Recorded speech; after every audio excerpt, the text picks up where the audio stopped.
Hello everyone and welcome to today's video. Today I'm going over a report I saw from the AP that suggests former presidential candidate in 2020 Pete Buttigieg may be eyeing a run for Michigan's governor's seat in 2026. So first I'll read the article, then just give some quick thoughts after that. In Monroe, Michigan, in a packed union hall outside Detroit, a worker shifts the conversation from policy to personal, quizzing Transportation Secretary Pete Buttigieg on his knowledge of Michigan, the state he only recently started calling home.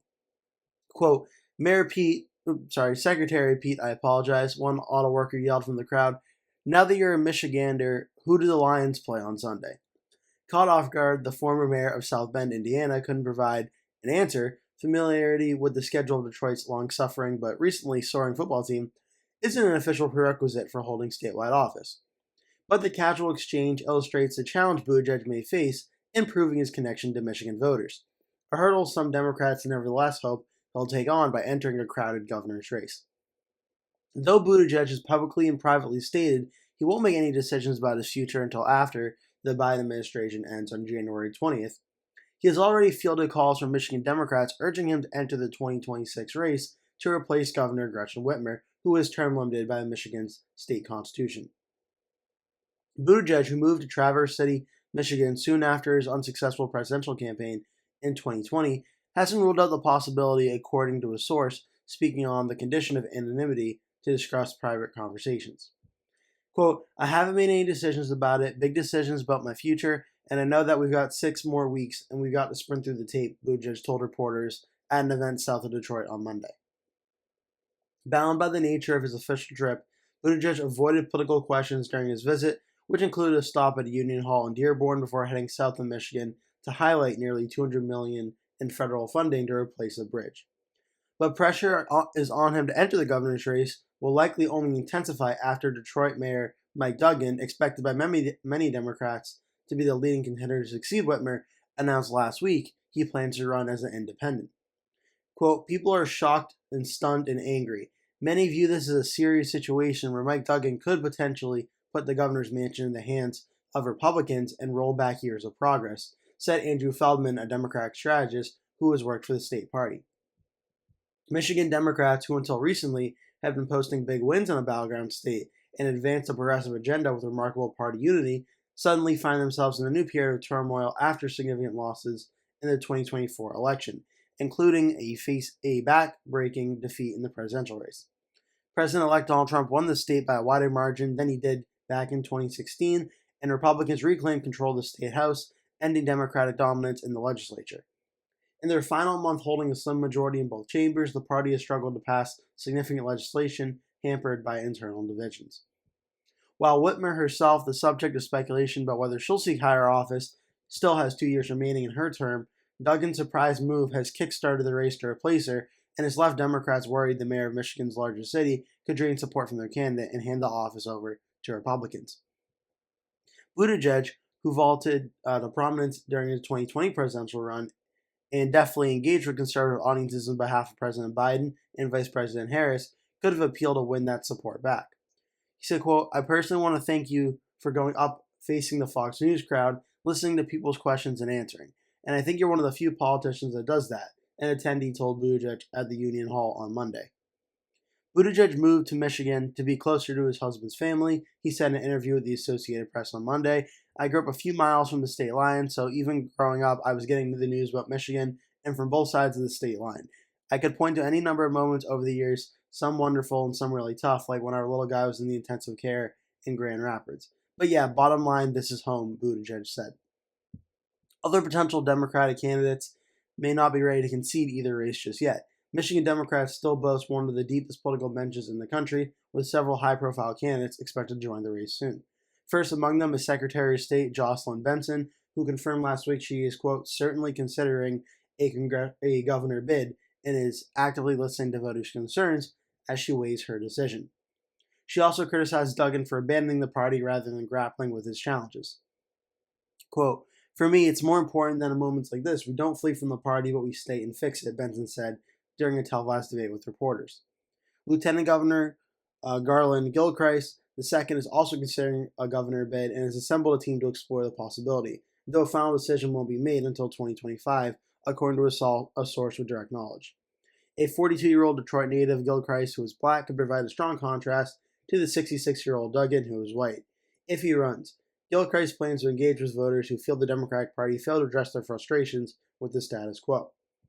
There are also a number of dark horse candidates listed as well, including Genesee County Sheriff Chris Swanson. Flint area sheriff rose to prominence after he marched with a crowd of protesters in the wake of the death of George Floyd in 2020. Swanson, who spoke at the Democratic National Convention in August, recently told the AP he has a team doing our due diligence about a possible run. Quote, "When it comes to the Democratic Party in Michigan, it's a prime time for them to restructure," Swanson said in a recent interview. "To not have a polarizing platform, but a more unifying one. The entire playbook has to be evaluated and restructured to go and listen to people." And this article by the AP was written by Joey Capoletti. So this is a very fascinating situation. And this article hits on many points, and I think many important discussions for the Michigan governor's race going forward throughout the next 2 years. First things first, going to the Wikipedia page for the Michigan governor's race, the most important detail of this is, yes, Governor Gretchen Whitmer is term limited and cannot run again. So there will be a new governor in 2026 no matter what. It does also mention, in terms of statewide government in Michigan, there are a lot of high-profile people interested in running for the seat.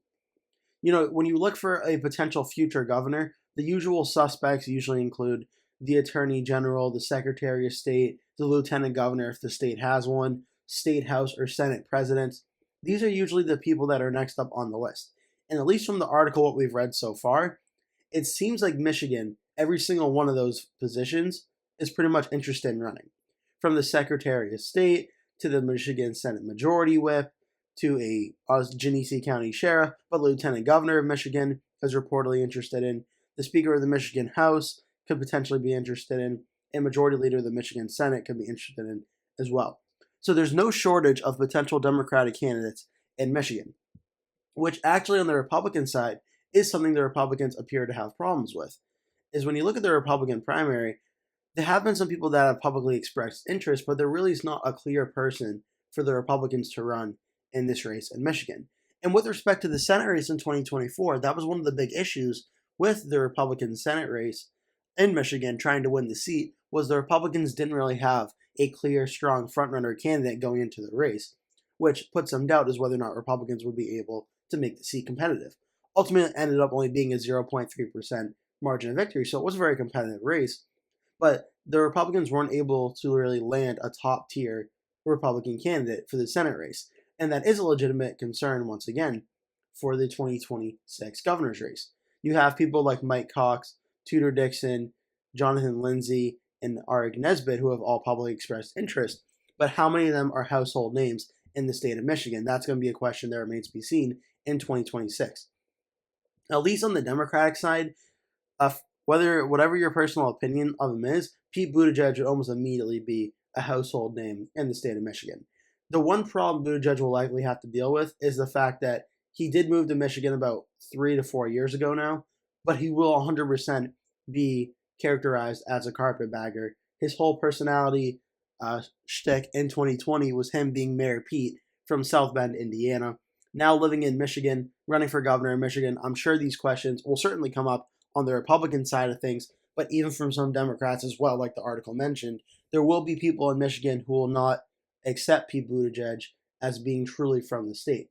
Whether or not he'll be able to overcome that remains to be seen. He does have the, I don't want to say excuse, but he does have the backup of saying he has lived very close to Michigan for many years, and he has lived in Michigan for 4 years now. So it's not like he just moved to Michigan yesterday. He has been there for 4 years. So that might put some concerns to bed, but I would be shocked if that does not come up, especially in a Democratic primary and a general election. But as for Pete Buttigieg and his chances of winning this primary, it depends on who runs. The Secretary of State, just given the position, I think would be a very formidable opponent, seeing as the Secretary of State usually has good chances of becoming the next governor in the primary.